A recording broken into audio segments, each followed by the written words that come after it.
মিস্ত্রি, এদের অনেক চাহিদা। এই যে বোর্ড মিস্ত্রি যারা আছে অনেক চাহিদা করে। সাউন্ড নাই নাকি, সোহাগ সাউন্ড নাই? আর এসির মিস্ত্রি, এসি না না, এসির মিস্ত্রির টাকা নাই, তাদের কষ্ট করে। ভাই ওই বড় বড় একটা এসি সাত বাইয়া নামা জীবনে রিস্ক নেওয়া, তারা একটা এসি সার্ভিসিং করে 3,000 4,000 5,000, তাও মনে করে তারাও দৈনিক অনেক টাকা, তাদের টাকাটা ইনকাম করলেও তাদের কষ্টটা ওই রকম, রিস্ক জীবনের। আচ্ছা দেখো তো, এখন তোমাদের সাউন্ড ক্লিয়ার কিনা? সবাই একটু, অনেক বিপদে আছেন, আমি জানি যে আপনারা অনেক বিপদে আছেন, সেটা আমি জানি। ওকে, অনেকে বিপদে ছিলেন। ও, নিউ ব্যাচ। আচ্ছা আচ্ছা, আপনারা নিউ ব্যাচের স্টুডেন্ট তাই তো? ওকে, আমরা আজকে টপিকটা শিখবো কি, ভাষা ধ্বনি বর্ণ, এই ক্লাস তাই তো? Yes yes sir, clear. Okay okay. আচ্ছা, নতুন টপিক ভাষা ধ্বনি বর্ণ, 1 নম্বর লিখছেন না?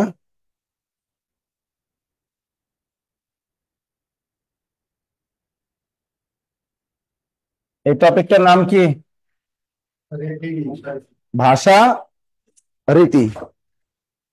ও, একটা জিনিস মাথার ভিতরে গেঁথে রাখেন, প্রত্যেক ভাষার ভাষারীতি থাকে কয়টা? এই এসি চলে, জানালা গুলা খুলে রাখছে কি? আমি যে এত সাউন্ড আসে, এই এসি সব জানালা গুলা খোলা, এগুলো কেমন কথা? টান টান। দেখছেন এতগুলা স্টাফ থাকতে আমাদের অবস্থা কি দেখছেন?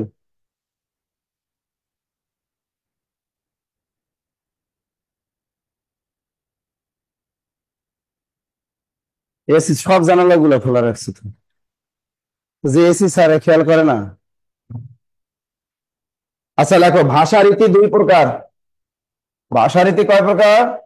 2 প্রকার, লিখে রাখো। প্রত্যেক ভাষারই রীতি থাকে কয়টা? 2টা। কি কি বলতে পারবেন?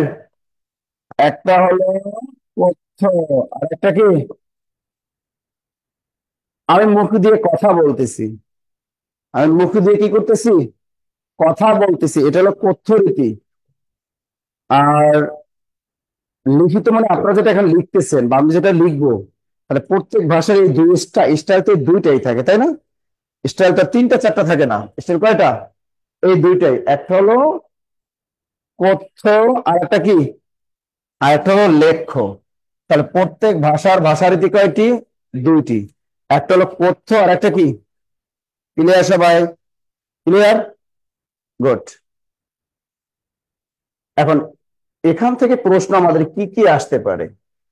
আমাদের মুখের ভাষা প্রতি 10 বর্গ কিলোমিটার অন্তর অন্তর পরিবর্তন হয়, দেখবা।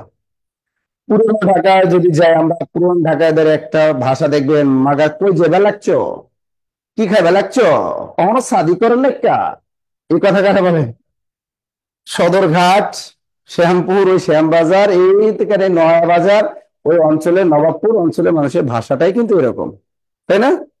এরপর আপনি দেখবেন এখান থেকে এই মিডল পয়েন্টে যদি আসেন, মিরপুরে এখানে আবার একটু একটু ভাষা অন্যরকম। এরপর আবার যদি আমরা ময়মনসিংহ দিকে যাই, গাজীপুরে, ময়মনসিংহ এই অঞ্চলের ভাষা একদম, ওদের ফ্রিদের সিলেটের ভাষা একরকম, একদম ছড়িয়ে থাকে। তাহলে মৌখিক ভাষা প্রতি 10 বর্গ কিলোমিটার অন্তর কি হয়? পরিবর্তন হয়, এটা আমরা জানি। এখন দেখেন, আমরা জানি এখন একটা জিনিস আছে, একটা হলো সাধু রীতি আর একটা চলিত রীতি আছে। অর্থাৎ কথ্য রীতির ভিতরে কিন্তু একটা সাধু আর একটা কি চলিত, আমরা দুই স্টাইলে কিন্তু কথা বলি। কেউ সাধু কেউ চলিত, তবে সাধু ভাষা আমরা ব্যবহার করি না। এই সাধু ও চলিত ভাষার পার্থক্য, যারা নিবন্ধন পরীক্ষা দেয় তাদের খরচ আসবেই। সাধু চলিত ভাষার পার্থক্য আসবেই একেবারে। তাহলে এখন সাধু ও চলিত ভাষার পার্থক্য লিখেছো, এখান থেকে লেখো। আমরা একটা সাধু চলিত ভাষার পার্থক্য কয়েকটা লিখবো, যেগুলো বারবার আসে পরীক্ষায়। লেখো, সাধু ভাষার জনক। সাধু ভাষার জনক, সাধু ভাষার জনক কে? ঈশ্বরচন্দ্র বিদ্যাসাগর। লেখো, সাধু ভাষার জনক ঈশ্বরচন্দ্র বিদ্যাসাগর। সাধু ভাষার জনক ঈশ্বরচন্দ্র বিদ্যাসাগর। সাধু ভাষার জনক কে? বিদ্যাসাগর। দ্রুত লেখেন। আর চলিত ভাষার জনক কে? প্রমথ চৌধুরী। চলিত ভাষার জনক প্রমথ চৌধুরী, এটা লিখে রাখো, প্রমথ চৌধুরী। তাহলে সাধু ভাষার জনক ঈশ্বরচন্দ্র বিদ্যাসাগর। আর চলিত ভাষার জনক প্রমথ চৌধুরী। চলিত ভাষার জনক কে?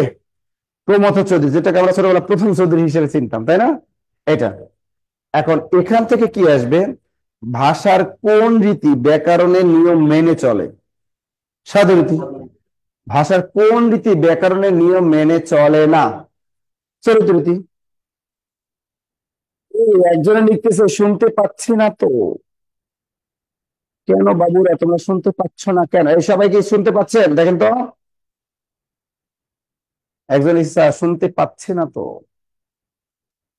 আমাকে দেখতে পাচ্ছেন? আমি একজনে দেখতে পাইতেছি আপনাদের, কিন্তু শরীরে কিছু নাই। দেখছেন? পাই শরীরে কিছু দেন একটু, এত শরম নাই এটা হয়? তাহলে আমি এখন থেকে কি করবো, খালি গায়ে উঠে ক্লাস নিব? ঠিক না? দেন না রে, কি করে আমি নেব না?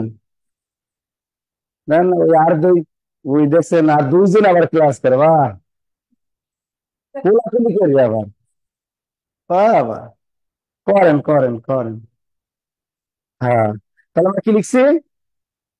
সাধু ভাষার জনককে ঈশ্বরচন্দ্র বিদ্যাসাগর। লাইটে সমস্যা হয় না? যাক, আজকে লাইট তো আমরা সেট দিতে পারি না, এই জন্য যাক এরপর থেকে সমস্যা হবে না। আচ্ছা দেখো, তাহলে লেখো ব্যাকরণের নিয়ম মেনে চলে সাধুরীতি। লেখো ব্যাকরণের নিয়ম মেনে চলে সাধুরীতি। ব্যাকরণের নিয়ম মেনে চলে সাধুরীতি। ব্যাকরণের নিয়ম মেনে চলে সাধুরীতি। শুধু সাধু লেখো, চরিত্র লেখার দরকার নাই, কারণ চরিত্র তো মানে নেগেটিভ। ব্যাকরণের নিয়ম মেনে চলে কোন রীতি? সাধুরীতি। আর ব্যাকরণ মেনে চলে না কোন রীতি? চতুর্থী। লিখছেন এটা? ওকে, ব্যাকরণ নিয়ম মেনে চলে কোন রীতি? সাধুরীতি। এরপরে মানে ভাষার কোন রীতি সাহিত্যের গাম্ভীর্য এবং আভিজাত্য প্রকাশ পায়? সাধুরীতি। আজান দিছে।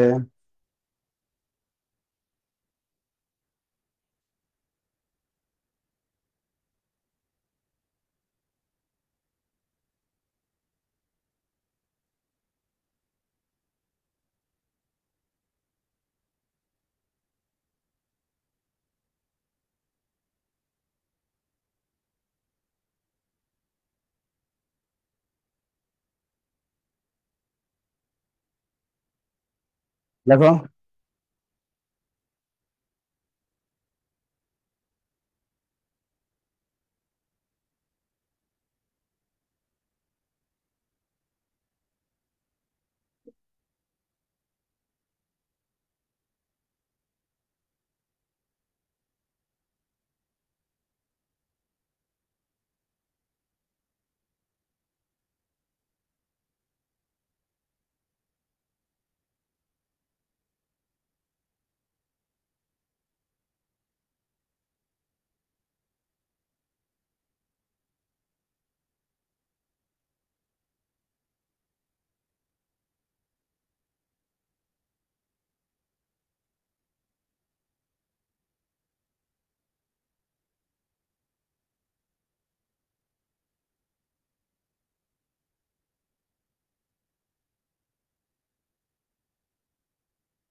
এই তিনটা পার্থক্য।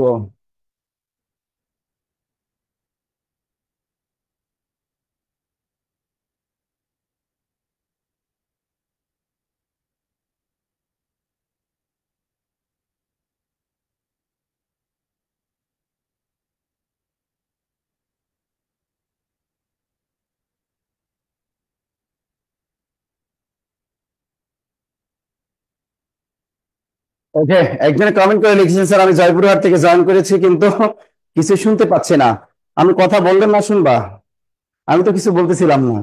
ওকে, দেখেন, তা সাধুরীতি তৎসম শব্দবহুল, কিন্তু চলিত রীতি কোন? তদ্ভব শব্দবহুল।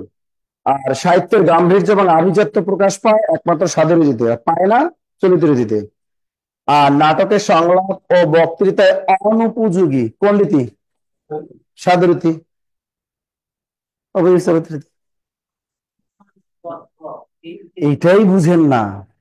আহারে, তৎসম শব্দ হলো চন্দ্র। তুমি মনে করো তোমার গার্লফ্রেন্ডে বলবা, জ্যোৎস্না রাতে তোমাকে চন্দ্র দেখাতে নিয়ে যাব সেই সুদূর কক্সবাজার। আবার একই বাক্য তুমি তোমার গার্লফ্রেন্ডের কাছে বললা, তোমাকে আমি কি চাঁদ দেখাতে নিয়ে যাব। ওই চাঁদ হলো কি? তদ্ভব শব্দ। আর চন্দ্রটা কি? তৎসম শব্দ বল। আবার যদি বলো যে গিন্নি তোমার জন্য মৎস্য নিয়ে এসেছি। মৎস্য, মৎস্য কি? মাছ, তৎসম শব্দ বল। আর বলবা গিন্নি তোমার জন্য কি মাছ নিয়ে এসেছি। কথা ক্লিয়ার? মাথায় তো? তাহলে এটা হলো তৎসম শব্দ, যেটা আর কি একটু কঠিন। আর তদ্ভব মানে কি? ইজি। হ্যাঁ, যেটা আমরা চলিত ভাষায় ব্যবহার করি। ক্লিয়ার সবাই? ওকে। তো সাধু চরিত্রের সব পার্থক্য যতটুকু পড়িয়েছি ততটুকু পড়িয়ে আনা, আর কোনো দরকার নেই। ভাষার এতে শেষ।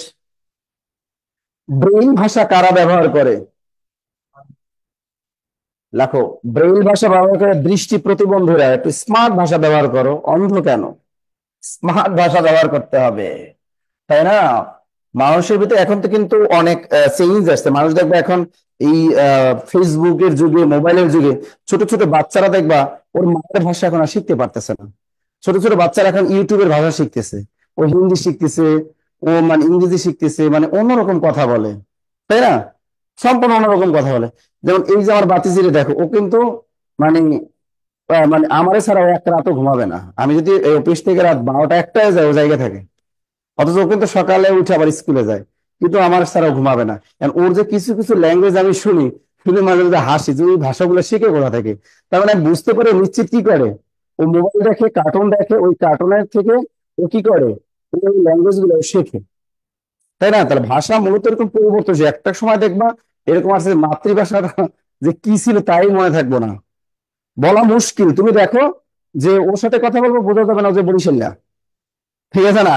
কিন্তু এমনি তুমি বরিশালে একদম গ্রামের বাচ্চাদের সাথে তুমি কথা বলবো, গ্রামের বাচ্চারা এখন মানে স্মার্ট, ওই ইউটিউব কার্টুন দেখতে স্মার্ট হয়ে গেছে। তোমার আবার কি প্রশ্ন আছে? হুম। এরপরে তো বাংলাদেশের মানুষ কিন্তু ভাষাটা বলতে পারে না। তুমিও পারো না, আমিও পারি না, আমাদের আপায়ও পারে না, কেউই পারে না, কেউ পারে না, বুঝছেন? না না, এখন এইটা আমাদের থাকবে, শোনেন, এটা আসলে স্কটল্যান্ডে যাবেন, স্কটল্যান্ডের ইংরেজি আপনি বুঝবেনই না। বাস্তবতা, আমরা যে বাসায় থাকি ওই বাসার মালিকের মেয়ে আসছিল, তো দেখি অনেক সুন্দর, মানে হিজাব পরে একদম, ও হাত মোজা টোজা, চোখের একদম মানে চেহারা ভালো। আমি ওর জিজ্ঞেস করলাম যে, দেখি বসা আমার বাসা নিচে, তুমি কি? আমি এই বাড়ির মালিক। তুমি আমার এই বাড়ির মালিক? তো হ্যাঁ, আমি তো বুঝতে গেছি যে নিশ্চিত মালিকের মাইয়া আমার বলতো। আমি বলছি আচ্ছা ঠিক আছে। এখন তো ও যে কথা বলে, তার সাথে একটু কথা বলে বুঝতে পারলাম যে ও বললো যে স্যার আমাদের ওখানে যে আমি যে থাকি স্কটল্যান্ডে, ওখানকার যে ভাষা কিন্তু বাঙালি যে ইংরেজি শুদ্ধ করে বলতে পারে, ওরা পারে না। স্কটল্যান্ডে অত শুদ্ধ পারে না ওর যারা আঞ্চলিক। আপনি আমেরিকায় দেখবেন আঞ্চলিক ইংলিশে যারা কথা বলে আপনি বুঝতে পারবেন না। প্রত্যেক ভাষায় কি আছে? আঞ্চলিকতা আছে।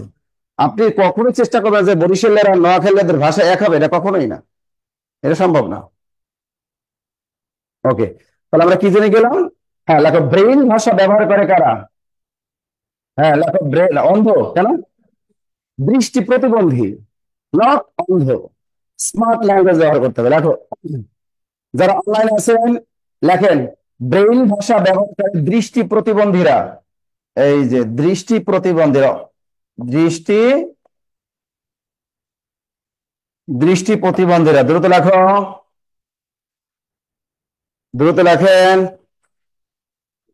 দৃষ্টি প্রতিবন্ধীরা, দ্রুত লেখেন, দ্রুত দ্রুত। তাহলে ব্রেইল ভাষা কারা ব্যবহার করে? দৃষ্টি প্রতি মানে অন্ধ যারা তারা, ওকে।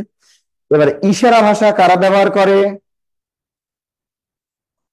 এবার কপোত কবিতারেও তো ব্যবহার করে, কাছে আসো, চলে যাও, তাই না?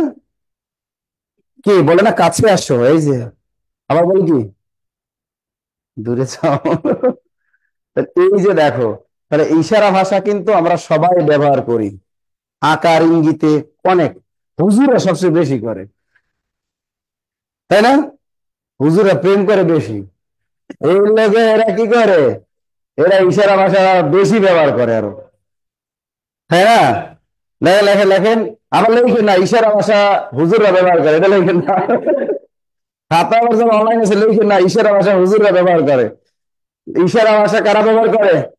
বাক ও শ্রবণ প্রতিবন্ধীরা, লেখেন ইশারা ভাষা, এটাকে ইংরেজিতে সাইন ল্যাঙ্গুয়েজ।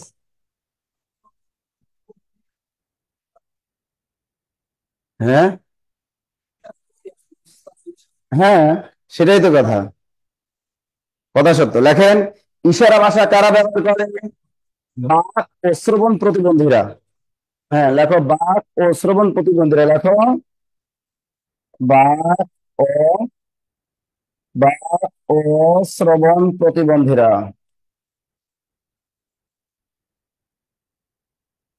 বাক ও শ্রবণ প্রতিবন্ধীরা কি ব্যবহার করে? ইশারা ভাষা, যেটাকে আমরা বলি কি, সাইন ল্যাঙ্গুয়েজ, ওকে। গুড। ওই যে অনেকে আবার এরকম লাভ দেখায় দেখি মাইয়ারা, দেখায় না, এটারই বলে সাইন ল্যাঙ্গুয়েজ। এটা কি বলে, দেখাইছো কাউরে? তোর মিয়া।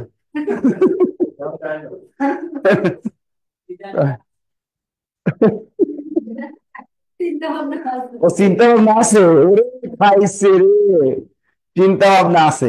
আচ্ছা গেল এটা। এবার দেখো আমরা এই ভাষাটা ব্যবহার করলাম আমাদের এই যে দেখো একটা আঞ্চলিক ভাষা বলে, উপভাষা বলে। আঞ্চলিক ভাষা আরেক নাম কি? উপভাষা বা আঞ্চলিক ভাষা। তাই দেখো, উপভাষা বা আঞ্চলিক ভাষা, উপমহাদেশে প্রথম এই ভাষা জরিপ করেন কে? Sir George Grierson. এই ব্যক্তি হলো আয়ারল্যান্ডের নাগরিক।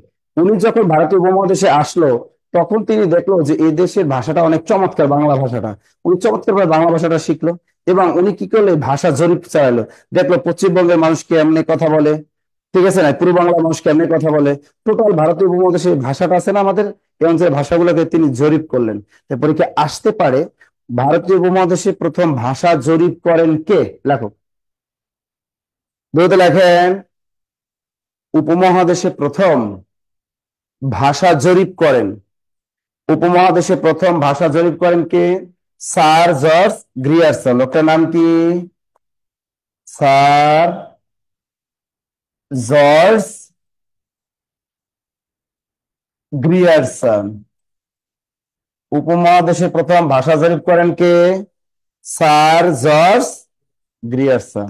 স্যার জর্জ গ্রিয়ারসন, তিনি আয়ারল্যান্ডের নাগরিক, লিখে রাখেন।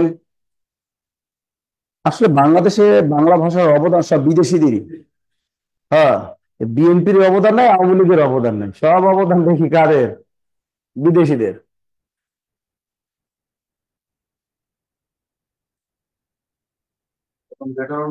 আসল কথা কি, দুর্বল হলে যা হয়, দুর্বল রাষ্ট্রগুলো, আমরা যখন কল্যাণমূলক রাষ্ট্র পড়ি না, আমরা দেখি যে বাংলাদেশের রাজনীতিটা নিয়ন্ত্রণ করে আমেরিকা আর নিয়ন্ত্রণ করে ভারত, আওয়ামী লীগের নিয়ন্ত্রণ করে ভারত, আর বিএনপি নিয়ন্ত্রণ করে কারা?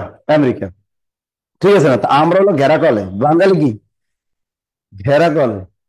তা স্যার জর্জ কি গ্রিয়ারসন হয়ে গেল, উনি কোন দেশের নাগরিক? আয়ারল্যান্ডের। এখন দেখো, আঞ্চলিক ভাষার একটা অভিধান রচনা করছেন বাংলাদেশের একজন ভাষা বিজ্ঞানী, তার নাম কি? ডক্টর মোহাম্মদ শহীদুল্লাহ।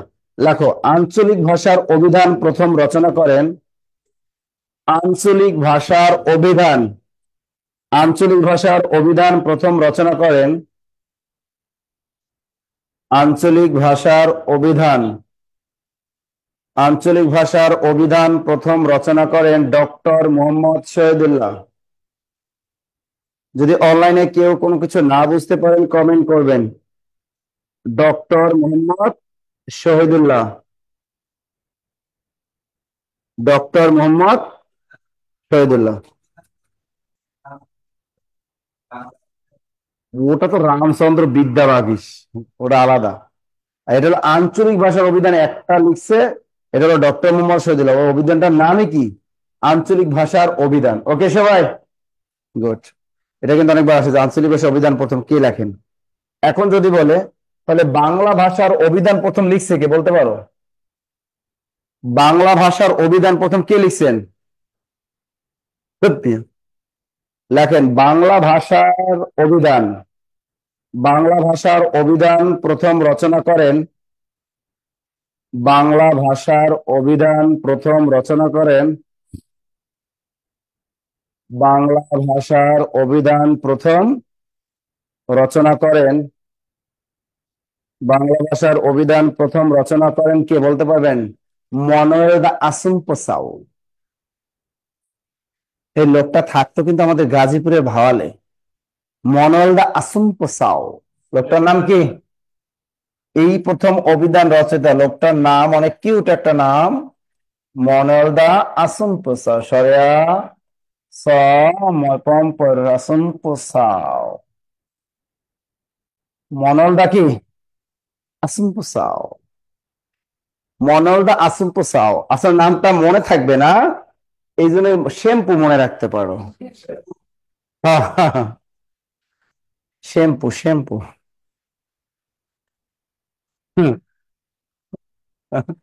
ওর বাবা মা রাখছে, তাই না? ওরা তো খ্রিস্টান, এটা হলো পর্তুগিজ খ্রিস্টান। তাহলে দেখো, এই বাংলা ভাষার প্রথম অভিধান রচয়িতা কে? আসেন বসুন। এই ব্যক্তিটা হলো বাংলা ভাষার প্রথম অভিধান রচয়িতা, উনি বাংলা ভাষার প্রথম ব্যাকরণ রচয়িতা, সব কে?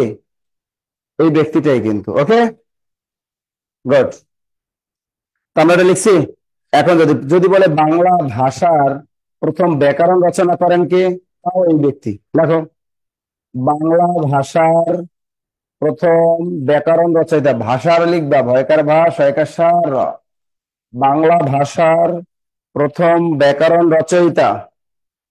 একজন লিখছে, স্যার ফেসবুকে ক্রাশ হবে না? ক্রাশ কি লিখছে? ফেসবুকে ক্রাশ হবে না। তুমি যে ক্রাশ বানানটা লিখছো, এই ক্রাশ অর্থ সংঘর্ষ, এই ক্রাশ অর্থ কি? ক্রাশ। ও বানানটা লেখছে ক্রাশ, যা লিখবে ক্রাশ, লেখছে ক্রাশ হবে না। এই ক্রাশ মানে কি? সংঘর্ষ। আর এক ক্রাশ আছে, এই যে এটা কোন ক্রাশ? হ্যাঁ, কি ক্রাশ? প্রেমের ক্রাশ। হ্যাঁ, এটা হলো প্রেমের ক্রাশ। এই শব্দটা আগে ছিল না, ফেসবুকের আসার আগে। যদি একজন একজনকে দেখে ভালো লাগতো, বলতো যে ওই মেয়েটাকে না আমার ভালো লাগছে, বা ওই ছেলেটাকে না আমার ভালো লাগছে, এটাই বলতো। আর এখন কি বলে? এরা নিমিষে ক্রাশ খায়, নিমিষে ধ্বংস হয়ে যায়, তাই না? নিমিষে ক্রাশ, নিমিষে ধ্বংস। ক্রাশ পাইছো?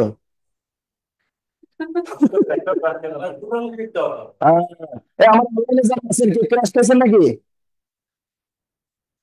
হ্যাঁ, গাছ। তাহলে দেখেন, তাহলে বাংলা ভাষার প্রথম ব্যাকরণ রচয়িতা যদি বলে, তাও কে? এই মনোলদা আসল পাশে, মানে সবই ওই শ্যাম্পু, সবই কি? শ্যাম্পু। ক্লিয়ার? তার বাংলা ভাষার প্রথম ব্যাকরণ রচয়িতা কে? মনোলদা আসুম প্রসাদ। এখন এগুলো মনে রাখা তো টেকনিক জানাবে। পরীক্ষা আসতে পারে, বাংলা ভাষার প্রথম অভিধান কোন ভাষায় লেখা, বাংলা ভাষার প্রথম ব্যাকরণ কোন ভাষায় লেখা হয়েছিল? পর্তুগিজ ভাষায় লেখা হয়েছিল। কিন্তু এগুলা, এটা পর্তুগিজ ব্যাকরণ আর অর্থাৎ পর্তুগিজ আর বাংলা মিক্স করে লেখা হয়েছিল, রোমান লিপিতে আর কি। এটাই, আর কিছুই না। ক্লিয়ার? এখন মনে করছে, স্যার বাংলা ভাষার প্রথম ব্যাকরণটার নামটা কি? অথবা তোমাদের মনে প্রশ্ন হয়, স্যার বাংলা ভাষার প্রথম সেই অভিধানটার নামটা কি? হ্যাঁ, সেই অভিধানটার নাম কি? ভোকাবুলারিও এন ইডিওমা বেন গল্লা ই পর্তুগিজ। সেই অভিধানটার নাম মজা, ওই ব্যাকরণটার একই। যেটাকে অভিধান বলে ওটাকেই ব্যাকরণ বলে। বাংলা ভাষার প্রথম ব্যাকরণ কি? ভোকাবুলারি, এম, ইডিওমা, বেন, গল্লা, পর্তুগিজ। আর বাংলা ভাষার প্রথম অভিধান কি আর ব্যাকরণ কি? একই জিনিস। লেখো বাংলা ভাষার প্রথম ব্যাকরণ বা অভিধানের নাম। লেখো বাংলা ভাষার প্রথম ব্যাকরণ অথবা অভিধানের নাম। বাংলা ভাষার প্রথম ব্যাকরণ অথবা অভিধানের নাম। দ্রুত লেখেন। সাউন্ড ক্লিয়ার না সুরাইয়া সামি। সাউন্ড ক্লিয়ার না কে দেখতো।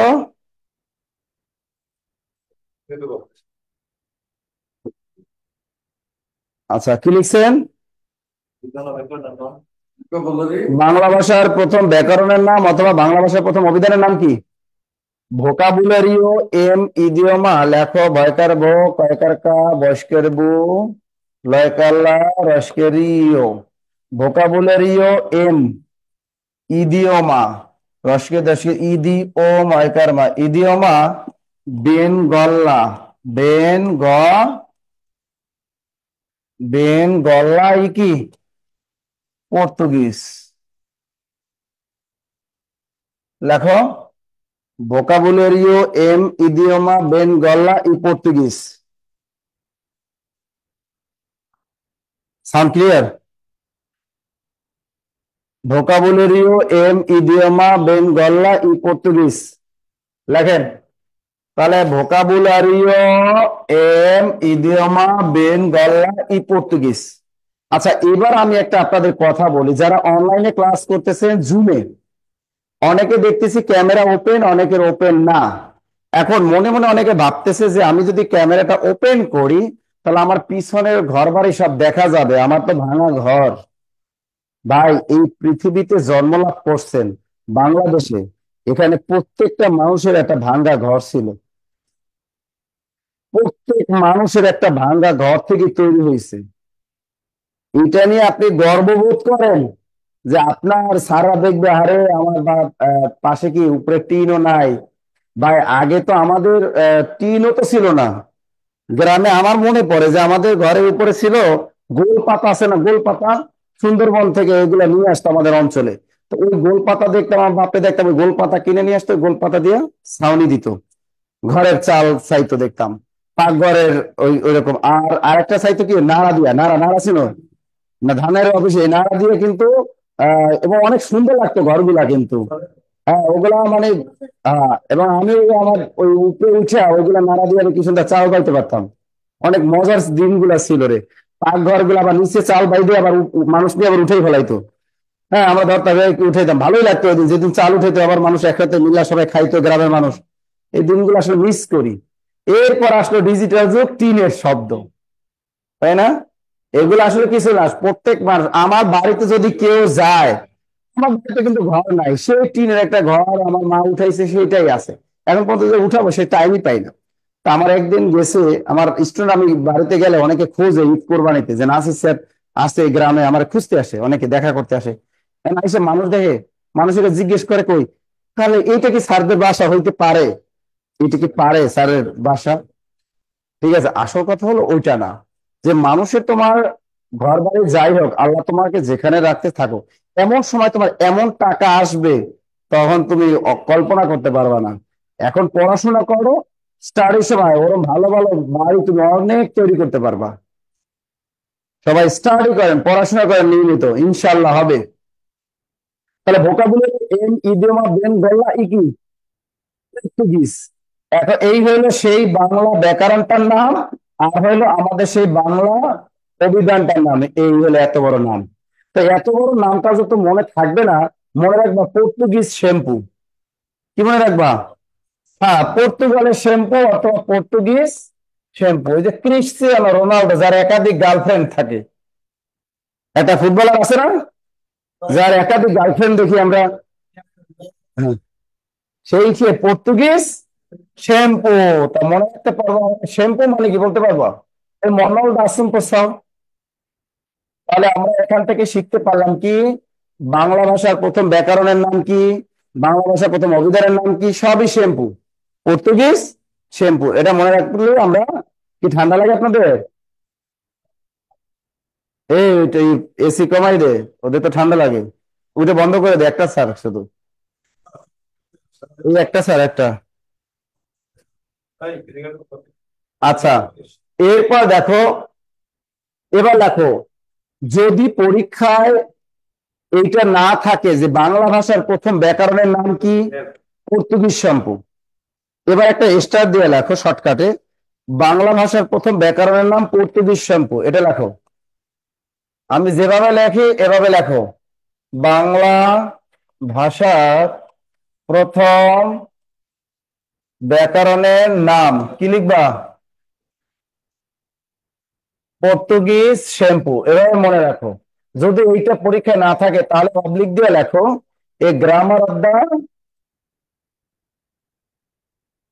এ গ্রামার অফ দা কি, a grammar of the Bengal language, a grammar of the Bengal, কথা কথা। লিখতে পারে না, আমি বলতে চাই জন্য। ও পারবে না, ওর বউ আছে, ওর বউ শিখাই দেবে না রে। ও পারে না এমন কিছু আছে, পরে চেনো তুমি। বাংলা ভাষার প্রথম ব্যাকরণের নাম কি? পর্তুগিজ শ্যাম্পু, পর্তুগিজ শ্যাম্পু। অবলিক দিয়ে লিখবা, a grammar of the Bengal language, a grammar of the Bengal language, দ্রুত রাখো, a grammar of the Bengal language. অর্থাৎ পরীক্ষা অপশন যদি ওই বইটা না থাকে তাহলে তুমি টিক দিবে কোনটা? A grammar of the Bengal language. এখন স্যার ওই বইটা তো বুঝলাম, এই পর্তুগিজ এই বইটা লিখছে শ্যাম্পু ভাই, কিন্তু এই বইটা লিখছে কে? ব্রাসি হ্যালহেট। হ্যাঁ স্যার, আমার চোখে সাদা আলো সয় না, তাই চশমা নিয়েছি, কিছু মনে করবেন না। কমেন্ট করছে একজনে, আল্লাহ, এটা কমেন্ট করা লাগে। আচ্ছা, তো এই grammar of the Bengal language এই বইটা লেখছে নাথানিয়েল ব্রাসি হ্যালহেড। এত বড় নাম লেখার দরকার নাই, শুধু কি লিখবেন?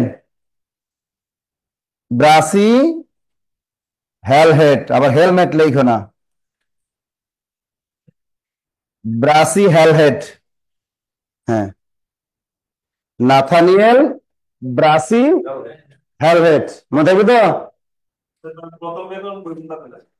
বাংলা ভাষার প্রথম ব্যাকরণ তো এটা পর্তুগিজ ব্যাকরণ, ওই যে ভোকাবুলারি ইংরেজি বা বেঙ্গল আর পর্তুগিজ। ওই বইটা যদি না থাকে অপশনে চারটা চারটা অপশন তো দিবে তোমাদের, যখন চারটা অপশনে দেখবো ওটা নাই তখন এইটা মারিয়ে দেবা, grammar of the Bengal language, এইটা টিক দিবা। একটা জিনিস দেখো, উপরে এই যে বইটা এই বইটা প্রকাশ পায় 1743 সালে পর্তুগালের রাজধানী লিসবন থেকে। আর এই যে এই বইটা, এটা প্রকাশ পায় হুগলি থেকে। এটা আসে না, তবে এইটা ধরে যে বাংলা ভাষার প্রথম ব্যাকরণ প্রকাশ পায় কোন দেশ থেকে? পর্তুগাল থেকে। ওটা নিচে একটা স্টার দিয়ে লিখে দেবা আনে, ওটা এখন লেখা দরকার না, আমি আর একটা পয়েন্ট লেখাই তারপরে লেখো। তাহলে এইটা না থাকলে এটা মারবা। এখন দেখো, এখানে কিন্তু ছিল ভাষার, এবার লেখো বাংলা ভাষায় রচিত প্রথম ব্যাকরণের নাম। বাংলা ভাষায় রচিত, বাংলা ভাষায় রচিত প্রথম ব্যাকরণের নাম লেখো, বাংলা ভাষায় রচিত প্রথম ব্যাকরণের নাম। বাংলা ভাষায় রচিত প্রথম ব্যাকরণের নাম কি, কি বলতে পারো? হুম,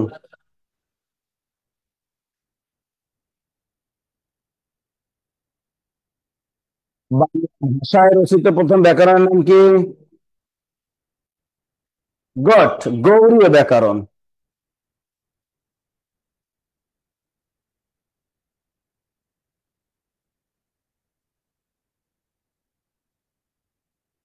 তাহলে বাংলা একটা কিন্তু ভাষার, আর এটা কি?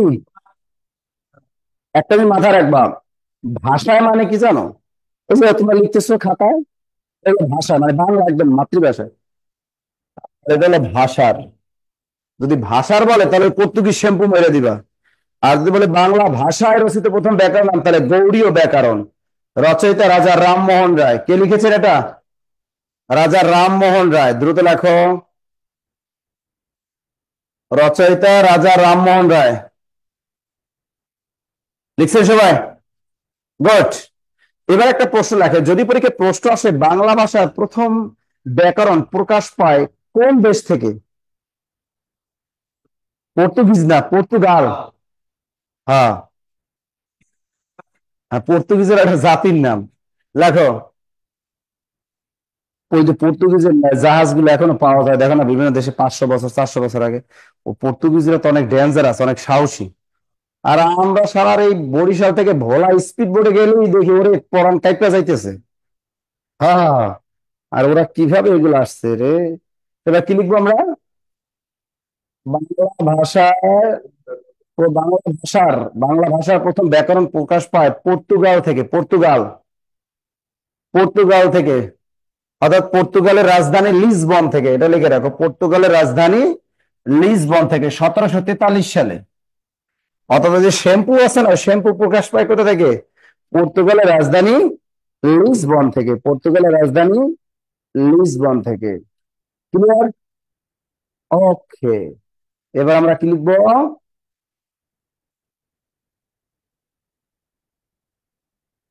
বাংলা ভাষায় রচিত আর বাংলা ভাষার ব্যাকরণ পার্থক্য বুঝতে সবাই বুঝছেন তো? স্টার দিয়ে লেখেন, ব্যাকরণকে বলা হয় ভাষার সংবিধান। ব্যাকরণকে বলা হয় ভাষার সংবিধান। অনেকে আপনারা ব্যাকরণ বানানটা পারেন না। এই যে দেখেন, বয়জা ফলায় আকার ক র ন। এই ব্যাকরণকে বলা হয় কি? ভাষার সংবিধান। লেখেন, ভাষার সংবিধান বলা হয় ব্যাকরণকে। ভাষার সংবিধান বলা হয় ব্যাকরণকে। তাহলে ব্যাকরণকে কি বলা হয়? ভাষার সংবিধান। মনে থাকবে? ওকে। ব্যাকরণ শব্দের সন্ধি বিচ্ছেদ কি, কে পারেন? এখন বরিশালে ভাষাটা গালি দেখায়, বুঝছো? কয় হয় বুঝছি, কয় কচু বুঝছো। কয় কি বুঝছো, কয় কচু বুঝছো। And আপনাদের অবস্থা হলো ওইটা। দেখেন লেখেন, ব্যাকরণ শব্দের সন্ধি বিচ্ছেদ বি যোগ আকরণ। এই যে দেখেন, এই যে ব্যাকরণ, তা ব্যাকরণ শব্দ কি? কোন বর্ণের সাথে জফলা থাকলে রস্বইকার করে দিতে হয়। তাহলে বি আর এ আকরণ, বি যোগ আকরণ। লেখেন, ব্যাকরণ শব্দের সন্ধি বিচ্ছেদ হলো বি যোগ আকরণ।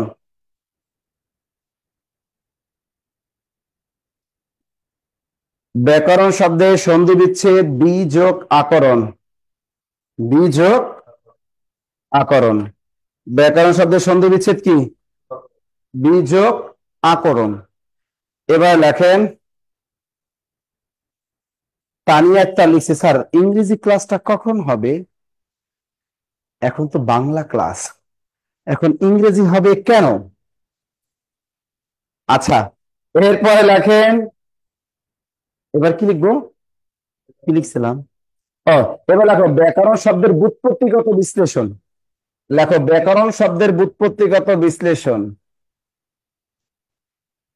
ব্যাকরণ শব্দের ব্যুৎপত্তি, বস্কের বু, জফলা, খণ্ডত, প, তয় রস্বইকার। ব্যাকরণ শব্দের ব্যুৎপত্তিগত বিশ্লেষণ, যেটা আপনারা সবাই জানেন।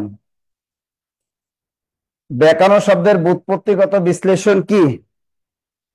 বি যোগ আ যোগ ক্রি যোগ অন সমাসে ব্যাকরণ। এখানে ধাতু চিহ্ন দিলেও পারো, না দিলেও পারো। ও, তাসনিয়া আক্তার না তানিয়া আক্তার, সে বলছে স্যার আমি এই মাত্র ভর্তি হয়েছি। ওকে বাবু, তোমার টেনশন নাই, রুটিন অনুযায়ী সবই ক্লাস হবে। তাহলে বি যোগ আ যোগ ক্রি যোগ অন, এইটাও আপনারা ভুল করেন। যদি বলে ব্যাকরণ শব্দের ব্যুৎপত্তিগত বিশ্লেষণ, তাহলে হবে বি যোগ আ যোগ ক্রি যোগ অন। ব্যুৎপত্তিগত বিশ্লেষণ মানে অভিধানে এটার বিশ্লেষণ কি আছে। আর যদি ব্যাকরণ শব্দের সন্ধি জিজ্ঞেস করে, বি যোগ আকরণ। আচ্ছা, এটা মনে রাখবে কেমনে? ব্যাকরণ শব্দের সন্ধি, সন্ধি কথাটা কি ছোট না? আর ব্যুৎপত্তিগত বিশ্লেষণ বলে অনেক বড় না? তা এই বিশ্লেষণটাও কি বড় না? বিশ্লেষণ মানে কি? বড়। বিশেষভাবে বিশ্লেষণ মানে আমি ব্যাখ্যা করে যে এর ভিতরে কি কি আছে। এর ভিতরে একটা উপসর্গ, দুইটা উপসর্গ আছে, এবং এটা কৃত প্রত্যয় যোগে গঠিত। এটা ব্যুৎপত্তিগত বিশ্লেষণ। ওকে, এবার লেখো। এবার আমরা কি লিখবো? যা বলবো তাই। লেখো। কি? নামাজ পড়ে মসজিদ পাশে।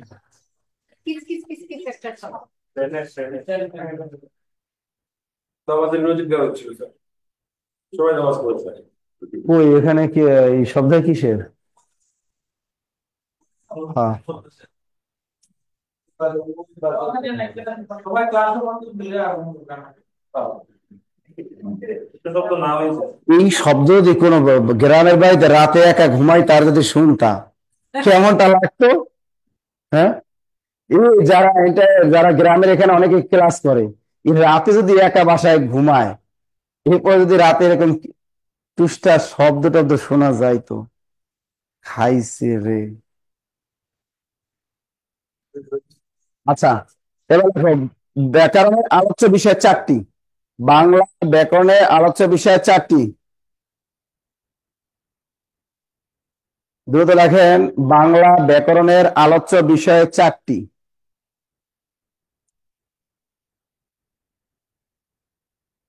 বাংলা ব্যাকরণের আলোচ্য বিষয় কয়টি? চারটি। এক নম্বরে কি লিখবা? ধ্বনি তত্ত্ব। এক নম্বরে লেখো ধ্বনি তত্ত্ব।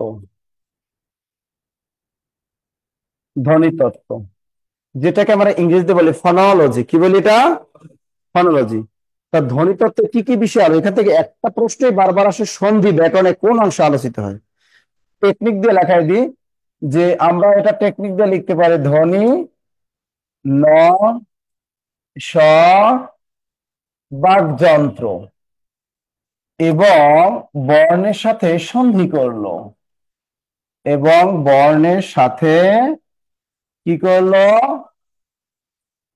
সন্ধি করলো। কি লিখলাম? ধ্বনি ন স বাকযন্ত্র এবং বর্ণের সাথে সন্ধি করলো।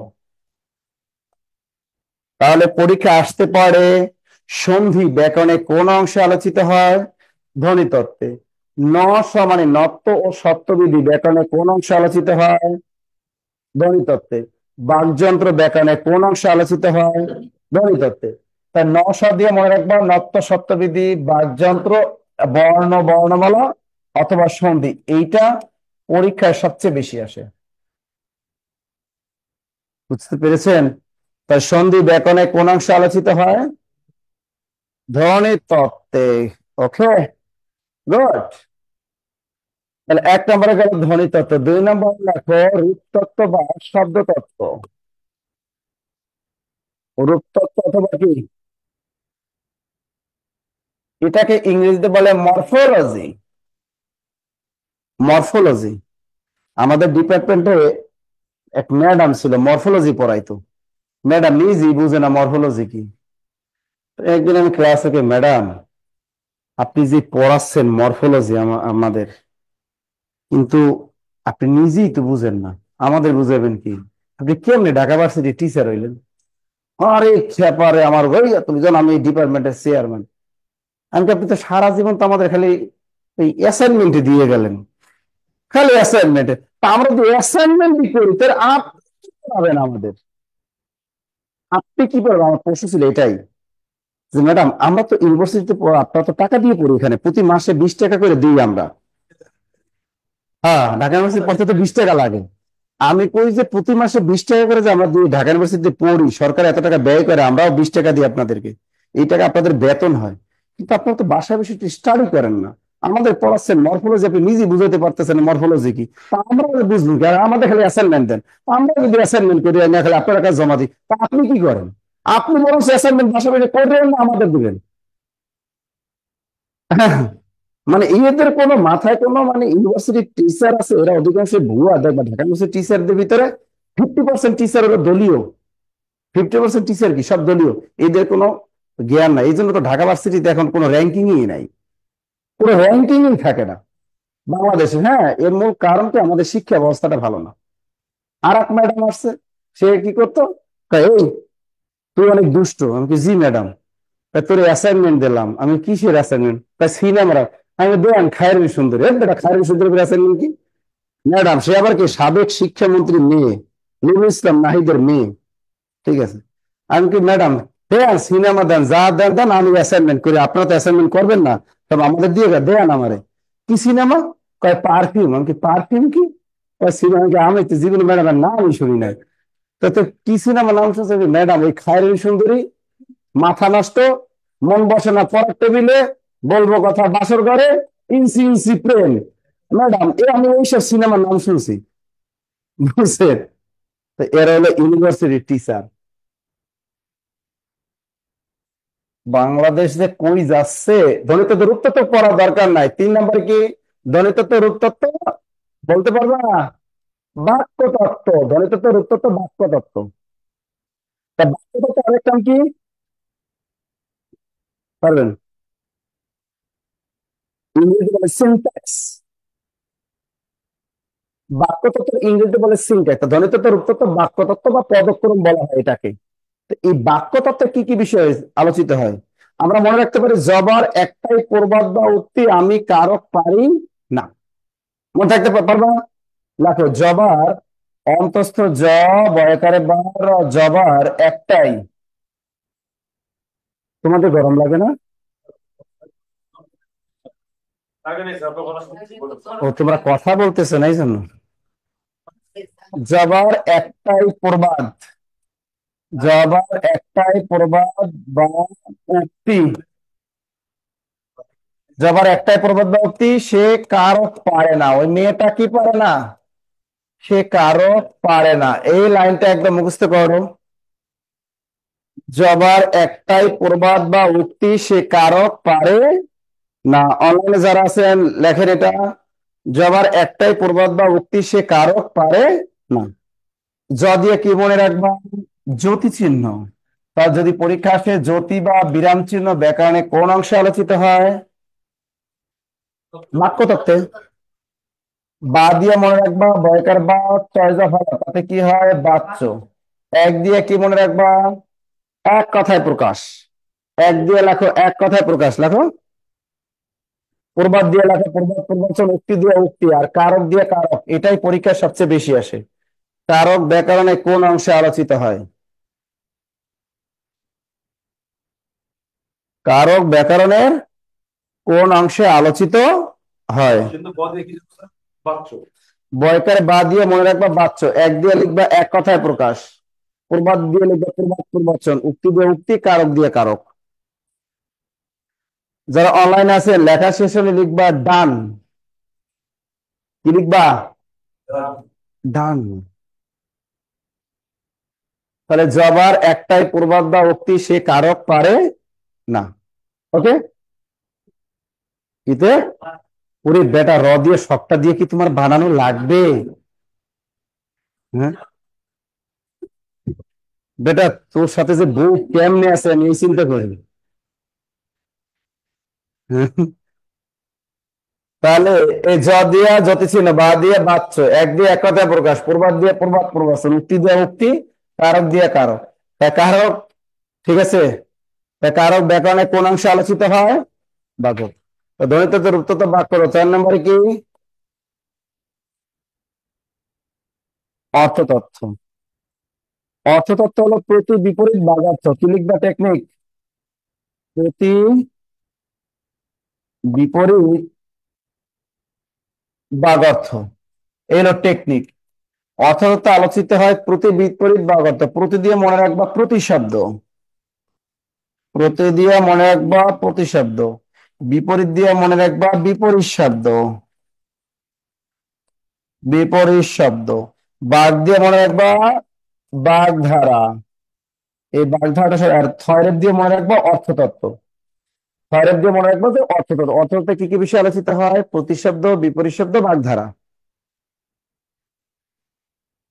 প্রতিশব্দ, বিপরীত শব্দ, আর এটা কি? বাগধারা। প্রতিশব্দ, বিপরীত শব্দ, আর এটা কি? বাগধারা। প্রতিশব্দ, বিপরীত শব্দ, বাগধারা। প্রতি, বিপরীত, বাগর্থ। লেখা শেষ হলে ডান লিখবা।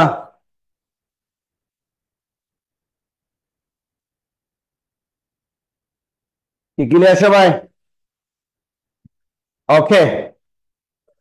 তো দেখেন, এখন যদি বলে এই তিনটা পয়েন্ট মনে রাখবেন, ধ্বনিতত্ত্ব, রূপতত্ত্ব, বাক্যতত্ত্ব, অর্থতত্ত্ব, চারটা পয়েন্ট।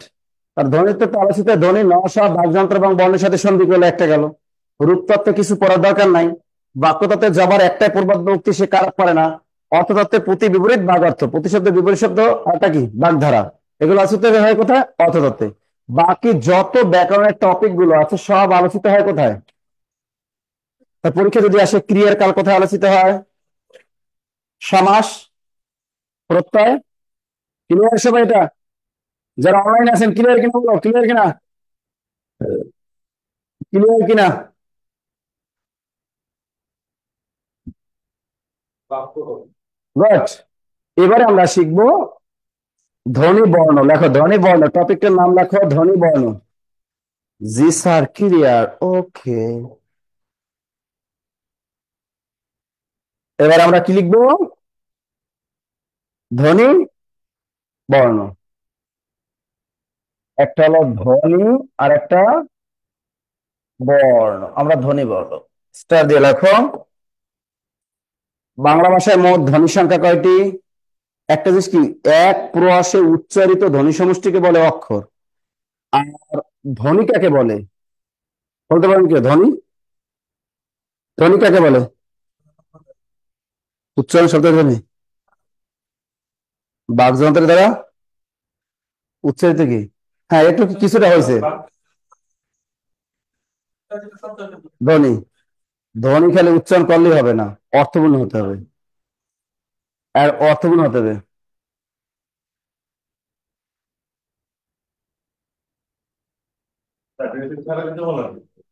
এই এসিটা দিয়ে দাও, রিমোটটা কই?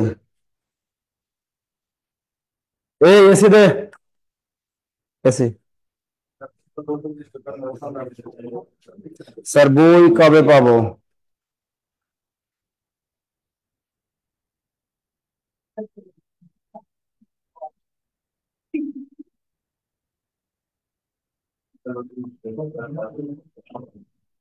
আচ্ছা লেখো, বাংলা ভাষায় লেখো, বাংলা ভাষায় ধ্বনি আছে কয়টা? বাংলা ভাষায় ধ্বনি আছে 37টি। দ্রুত রাখো। বাংলা ভাষায় ধ্বনি আছে 37টি। বাংলা ভাষায় ধ্বনি আছে 37টি। বাংলা ভাষায় ধ্বনি আছে 37টি, কিন্তু কিন্তু বর্ণ আছে 50টি। লেখো, কিন্তু বর্ণ আছে 50টি। বাংলা ভাষায় ধ্বনি আছে কয়টা? 37টি, কিন্তু বর্ণ আছে 50টি, এবং বর্ণমালা আছে একটি। এবং বর্ণমালা আছে একটি। দ্রুত লেখেন। এবং বর্ণমালা আছে কয়টি? একটি।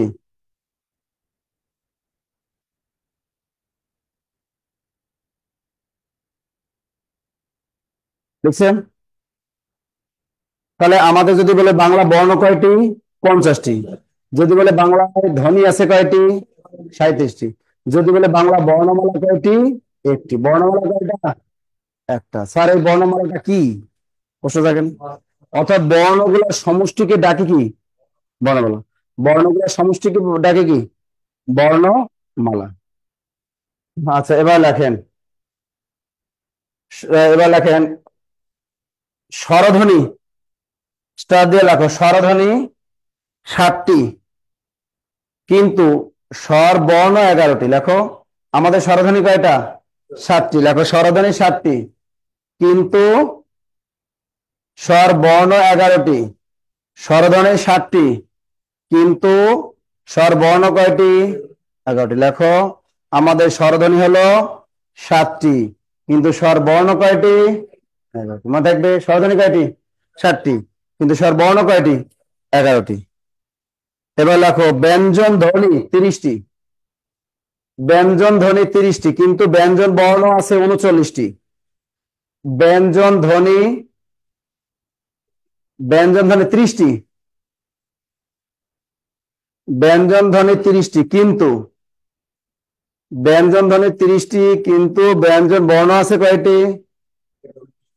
39টি। ওগুলা হলো সব বর্ণ, ওগুলোকে বলে দ্বৈত স্বর, দ্বৈত বর্ণ বলে, ওগুলাকে দ্বৈত বর্ণ বলে। বুঝছেন? তাহলে আমাদের ব্যঞ্জন ধ্বনি কয়টা? 30টা। আর স্বরধ্বনি কয়টা? 7টা। 30 আর 7 কত? 37। আবার স্বরবর্ণ কয়টা? 11টা। ব্যঞ্জন বর্ণ কয়টা? 39টা। 39 আর 11 50টা। হিসাব মিলছে সবার? ক্লিয়ার তো? গুড। আচ্ছা, এখন দেখো ধ্বনি আর বর্ণটা কি আসলে। তাহলে মুখ নিঃসৃত অথবা কণ্ঠ নিঃসৃত অর্থপূর্ণ আওয়াজকে বলা হয় ধ্বনি। দেখো, মুখ নিঃসৃত, মুখ নস্কে নি বিসর্গ দন্তস্বয় রি ত, মুখ নিঃসৃত অর্থপূর্ণ আওয়াজকে বলা হয় ধ্বনি। মুখ নিঃসৃত অর্থপূর্ণ আওয়াজকে বলা হয় কি? ধ্বনি। মুখ নিঃসৃত অর্থপূর্ণ আওয়াজকে বলা হয় ধ্বনি। মুখ নিঃসৃত, একজন লিখছে স্যার আর একবার বলেন। না, আর একবার বলা যাবে না, কারণ আপনি রেকর্ড ক্লাসটা দেখবেন আবার করবেন। কারণ অনলাইনে যারা ক্লাস করে তাদের একটু সমস্যা আছে, কি জানেন? মনে করে আর আরেকজনের সাথে ফোনে আবার কথা কয়, এই শুনতে পারে না, আবার অন্য কাজে ব্যস্ত থাকে, অন্য মনস্ক থাকে, তাই না? তা তো আর হবে না। হ্যাঁ, আর দাঁড়াও, লেখো মুখ নিঃসৃত অর্থপূর্ণ আওয়াজকে বলা হয় কি? ধ্বনি। এখন কুত্তা, বিড়াল, ছাগল এরাও তো ব্যবহার করে, এগুলা কিন্তু ধ্বনি না। ধ্বনি হতে হলে অর্থপূর্ণ হতে হবে। এই জন্য বলছে যে অর্থপূর্ণ আওয়াজকে বলা হয় ধ্বনি, যদি সেটা পাখিও উচ্চারণ করে আর মানুষ উচ্চারণ করে, যদি সেটার একটা কি থাকে, মিনিং থাকে, তাহলে সেটা ধ্বনি হবে, আদারওয়াইজ ধ্বনি হবে না। তাহলে মুখ নিঃসৃত বা কণ্ঠ নিঃসৃত অর্থপূর্ণ আওয়াজকে বলা হয় কি? ধ্বনি। এবার লেখো, ধ্বনির লিখিত রূপকে বলা হয় বর্ণ। ধ্বনির লিখিত রূপকে বলা হয় বর্ণ। আমরা মুখ দিয়ে উচ্চারণ করি ক, খ, গ, ঘ, ঙ, এগুলো যখন আমরা লিখিত রূপ দিই তখন সেগুলোকে কি নামে ডাকা হয়? বর্ণ। হ্যাঁ, গ্রুপে ভিডিও পাওয়া যাবে। তাহলে ধ্বনির লিখিত রূপকে বলা হয় কি? বর্ণ। লিখেছি আমরা? গেল এটা। আচ্ছা দেখো, এই যে ধ্বনি বর্ণ লিখলাম, তাই না? এর ভিতরে এর সাথে একটু রিলেটেড আছে বাকযন্ত্র, এটাও এখানে একটু লিখে দিই, তারপরে আরো বিস্তারিত পড়াই। একটু লেখেন বাকযন্ত্র, এটার সাথে রিলেটেড আছে বাকযন্ত্র। আচ্ছা, বাকযন্ত্রটা কি? বাক মানে কি? বাক অর্থ কথা। এই যে এখানে একটা আল্লাহ সৃষ্টি করতে আমাদের একটা যন্ত্র বসাই দিয়েছেন এখানে, এটা দিয়ে আমরা কথা বলি, তাহলে বাকযন্ত্র এটা। তা বাকযন্ত্রটা কি? একটা জিনিস মাথায় রাখবা, বাকযন্ত্র না, মুখের মধ্যে যা থাকবে সবই কি? বাকযন্ত্র। এখন দেখো, কান কি বাকযন্ত্রের অংশ? এই কান বাকযন্ত্রের অংশ। কথা বলতে গেলে কান লাগে, তার কান লাগে। ছোটবেলা কত কান ধরছি আমরা, তাই না? স্যাররা কিন্তু আগে স্কুলে আমাদের ওই বেঞ্চে দাঁড় করাইতো, এবার কি কান দাঁড়ায়। এখন অধিকাংশ দেখি বউরা স্বামীদের কান দাঁড়ায়, তাই না? নাটকে দেখি আমরা কান দাঁড়ায়। তো এখন দেখেন, নাক কিন্তু আমাদের লাগে।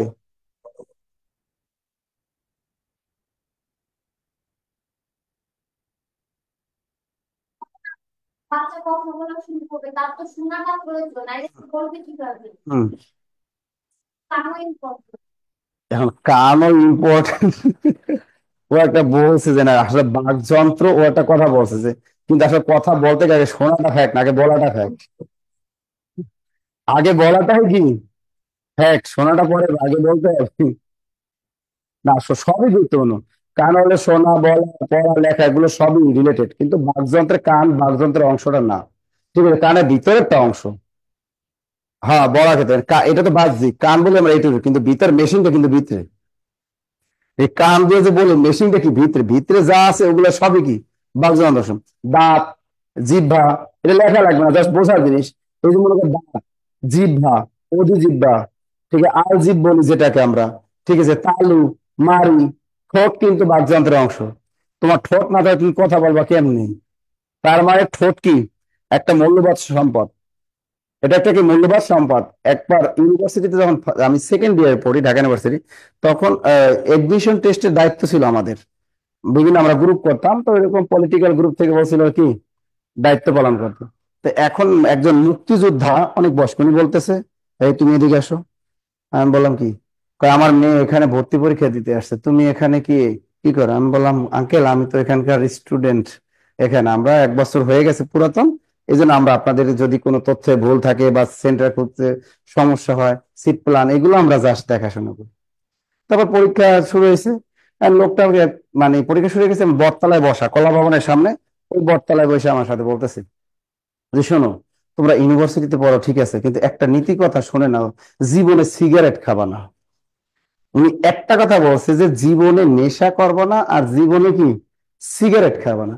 কিন্তু আমি একজন মহান মুক্তিযোদ্ধা, কিন্তু দেখলাম মুক্তিযোদ্ধা ওনার সাইনও আছে, এবং অরিজিনাল যে মুক্তিযোদ্ধা ওনার কয়েকটা সাইন দেখাইলো, হাত মানে হাত পা কাটা ছেঁড়া এগুলো দেখাইলো, যে সে মুক্তিযুদ্ধ করছে, যে এই দেশটা অনেক কষ্টে স্বাধীন করছে, ঠিক আছে। বলছে যে জীবনে সিগারেট খাবা না। না, আমার পিছনে কি আঙ্কেলের কথাটা একটা গুরুত্বপূর্ণ আছে। জিগারে কি খেতে নিষেধ করলো? সিগারেট খাবো না, নেশা করবো না। এরপর কি আমাকে, আঙ্কেল কেন? তা দেখছো আমি বুড়ো হয়ে গেছি, আমার ঠোঁট দুইটা দেখছো কত সুন্দর। আমি কি, এই লোকটার তো কথা আরো গুরুত্ব আছে। এই বুড়া বেটায় কইতেছে কি, আমার ঠোঁট দুইটা দেখছো কত সুন্দর। আমি কি, জি, আমি জীবনে সিগারেট খাইনি। জীবনে কি? তো ওনার পরে আমার পাশে আর একটা বন্ধু ছিল, ওর বাড়ি সিরাজগঞ্জ। তো এরপর থেকে ও কখনো সিগারেট খায় না, আমিও জীবনে কি, ওই কথাটা মস্তিষ্কে গেঁথে গেছে। তো যত পারেন এই নেশা সিগারেট খাবেন না। তা এই যে বাক যন্ত্র, তার বাক মুখে দিয়েছে আর তাই। আর পরীক্ষা নিচে কিন্তু বাক যন্ত্রের অংশ নয়। চুল কি বাক যন্ত্রের অংশ? কপাল, এই যে গুলো চিক চিক কে গুলো কি? চিক মানে গাল, এটা কি বাক যন্ত্রের অংশ? না। ঠোঁট কিন্তু বাকযন্ত্রের অংশ। ঠোঁট ছাড়া এই যে বাইলোবিয়াল ধ্বনি বলি না, এটা লাগে না। প, বিয়ষ্ট ধ্বনি আছে আমাদের কয়টা? 5টা। প, ফ, ষষ্ঠ ধ্বনি বলি প, ফ, ব, ব, ম। ষষ্ঠ, তার ঠোঁট কাজে লাগে, নাকও কাজে লাগে, নাক চাপতে ধরো বন্ধ করা হবে না, নাসিকে ধ্বনি উচ্চারণ করতে লাগে। তাহলে বাকযন্ত্রের অংশ না কোনটা কোনটা? কান, চুল, মাথা, এই যে গাল, হ্যাঁ চোখ, গুড। চোখ এগুলো কিন্তু আমাদের বাকযন্ত্রের অংশ না। এর মুখের ভিতরে যা আছে সব, এটা কি এটার মূলত বাকযন্ত্র থাকে এখানে। ওকে, মুখের মধ্যে যা আছে সব বাকযন্ত্রের অংশ। ডাক্তার মুখ যে বাকযন্ত্রের অংশ, এটা তো বলতে হবে। হ্যাঁ হ্যাঁ, হ্যাঁ। ভিতরে যা থাকবে ওইটাই বাকযন্ত্রের অংশ। আচ্ছা, এরপরে লেখো। আচ্ছা, আমরা কতদিন লিখছিলাম? স্টার দিয়ে লেখো। এই যে মুখের স্বাদ বলা হয় কাকে? তালু। লেখো, মুখের স্বাদ বলা হয় তালুকে। দ্রুত লেখেন। মুখের স্বাদ বলা হয় তালুকে। আমার লাগছে ক্ষুধা। আর যারা অনলাইনে ক্লাস করে এরাই ভালো, একজনে মুড়ি খায়, একজনে চানাচুর খায়, একজনে চা খায়, একজনে রুটি খায়, ওরাই শান্তিতে আছে। হ্যাঁ, যারা অনলাইনে ক্লাস করে না বাসায় বসে, এদের মনে করো শান্তির শেষ নাই। হ্যাঁ, এরা কিন্তু সবই খাইতে পারে। আমার পেটে এখন ক্ষুধা লাগছে। তাহলে এবার কি লিখবেন? অনেকে ভাতও খায়। তার মুখের স্বাদ বলা হয় কাকে? তালু। লেখেন, মুখের স্বাদ বলা হয় তালুকে। এবার লেখো, ধ্বনি উৎপাদনের কেন্দ্রস্থল হলো ফুসফুস। লেখেন, ধ্বনি উৎপাদনের কেন্দ্রস্থল হলো ফুসফুস। ধ্বনি উৎপাদনের কেন্দ্রস্থল কোনটা? ফুসফুস। ধ্বনি উৎপাদনের কেন্দ্রস্থল হলো ফুসফুস। ধ্বনি উৎপাদনের কেন্দ্রস্থল ফুসফুস। ওকে, গুড। লেখো, স্টার দাও। লেখো, স্বরধ্বনি অবলিক মৌলিক স্বরধ্বনি। আমার আজকে কি খাইতে ইচ্ছে করে জানো? হাজির বিরিয়ানি। অনেক দিন যাবত হাজির বিরিয়ানি খাই না, খুব মিস করি। হাজির বিরিয়ানিটা খুব ভালো লাগে আমার কাছে। বেটা আমার যা টাইম ধরে অফিস থেকে বেরোয় 12টায়।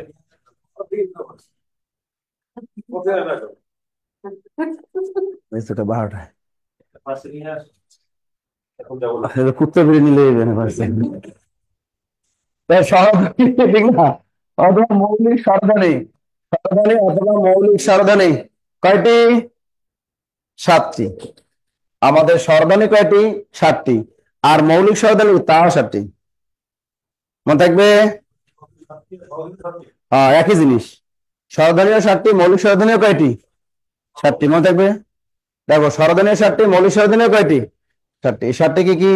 অ, আ, ই, উ, এ, ও, এ। অ, ই, উ, এ, ও, এ। হুম। ওগুলা বর্ণ, ওগুলা ধ্বনি না। তাহলে আমাদের স্বরধ্বনি কয়টা? এই 7টিকে বলে আমাদের স্বরধ্বনি। কোনটা? রি, ওগুলা ধ্বনি না, ওগুলো অনলি বর্ণ। কারণ ওগুলোর ভিতরে আরো আছে।